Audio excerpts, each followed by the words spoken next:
What's going on, guys? Seth here from Team Union Seth, back as your coach of the Philadelphia Fearows for our Week 1 team builder in the PGL, the Politoed Generation League, our Gen 5 league that we have joined.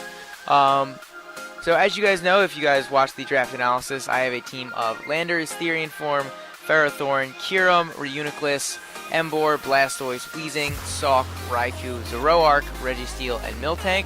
While this week my opponent has Politoed, Kyurem-Black, Jolteon, Snorlax, Escavalier, Manaphy, Swellow, Phione, Donphan, Arcanine, Tangela, and Pikachu. So he does have the rain, but he doesn't have a whole lot to take advantage of it.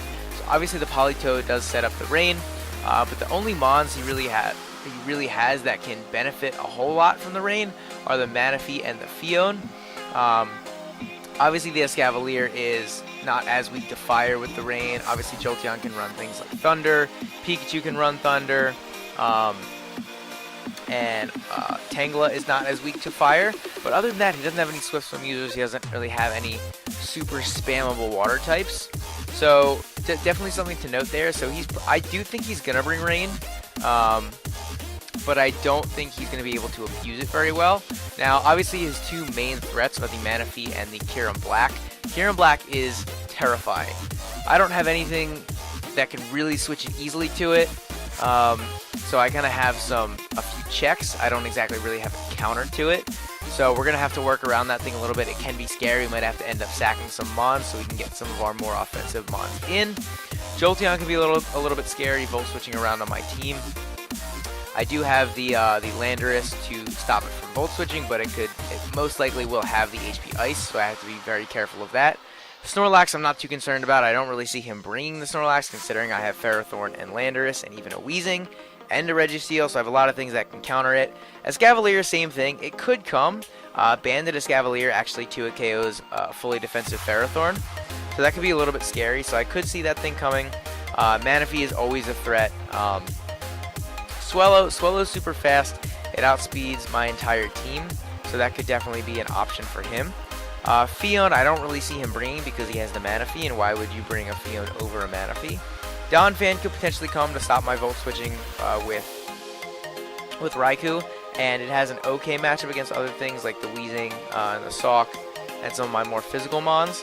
Arcanine, he definitely could bring it because I have the Ferrothorn, and it can be physically defensive to help against things like potentially the Miltank or the Sawk, but I don't really see it coming considering I have things like the Blastoise and the Landorus. Even Kyurem with Earth Power, Reuniclus handles it decently well, and then Tangela and Pikachu I don't really foresee him bringing either. So let's get right into it. So for the team I brought, we're starting off with Ferrothorn with Leftovers and Iron Barbs, with Stealth Rock, Thunder Wave, Gyro Ball, and Power Whip. So we have, we're physically defensive, so we have 248 in HP, max defense, and then 8 in special defense with a relaxed nature.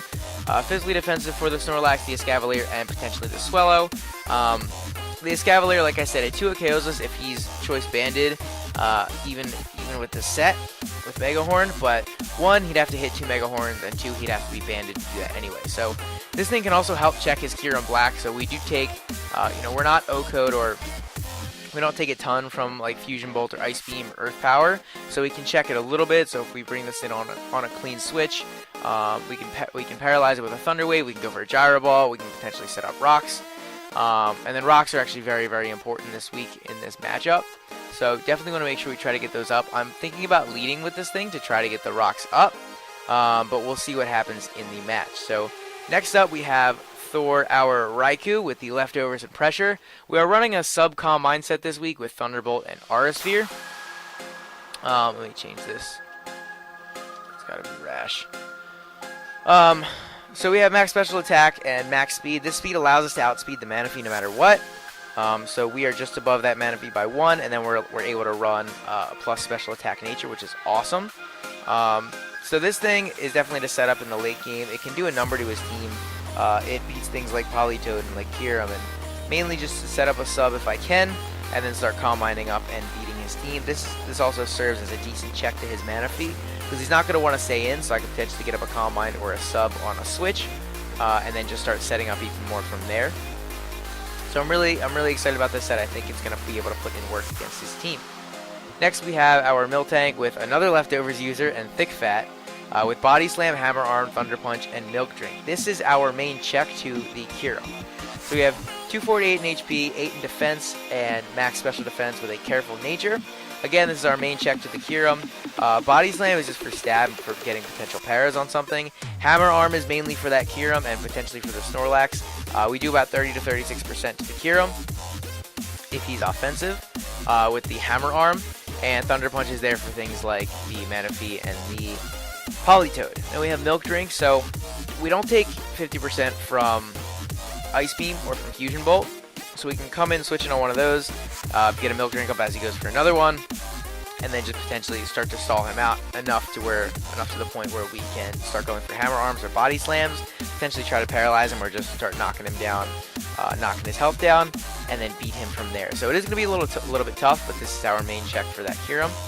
Next up we have Napoleon, our Emboar, with the Choice Scarf this week and Reckless, with Wild Charge, Superpower, Flare Blitz, and Grass Knot. I'm sorry, that can't be Reckless. That is Blaze.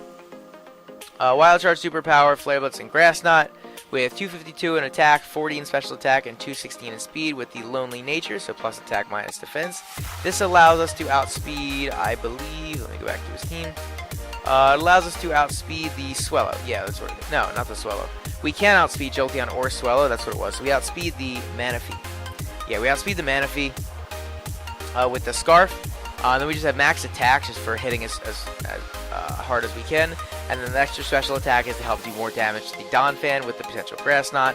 If we want to predict a switch or its last mon or something like that, Grass Knot will do a little bit more than half to that Donphan.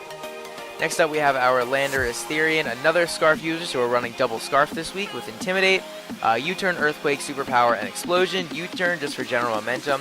Earthquake does work against things like the Arcanine. It can also do a good amount of damage to the Kyurem-Black, and obviously it's going to OHKO the Jolteon. Superpower for the Snorlax, and then we have Explosion just as like a last-second nuke, or last-ditch effort to kill something or get a ton of damage off on something. We have max attack, 72 in defense, and 184 in speed. This allows us to outspeed the Jolteon. So we outspeed a max speed Jolteon, and we can still run Adamant, which is awesome. And then we just have the rest in defense to help potentially take on the Escavalier.